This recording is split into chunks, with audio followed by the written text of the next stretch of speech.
Corporate accelerator. A corporate accelerator is a specific form of seed accelerator which is sponsored by an established for-profit corporation. Similar to seed accelerators, they support early-stage startup companies through mentorship and often capital and office space.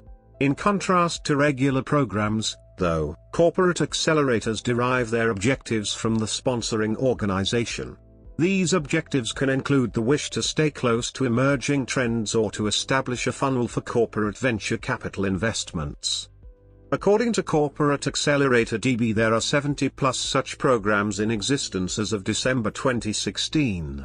Notable companies include Microsoft, Citrix, and Telefonica, who were among the first companies to offer such programs in the early 2010s. More recently, corporate accelerators have faced criticism as they might be less effective as regular seed accelerators. For example, the startup could be too focused on solving the problems of the sponsoring firm rather than finding external customers. Corporate accelerators differ from business incubators, which usually have a continuous intake, due to their fixed-term, cohort-based organization, similar to seed accelerators, and are distinct to corporate venture capital, which is a direct, targeted investment.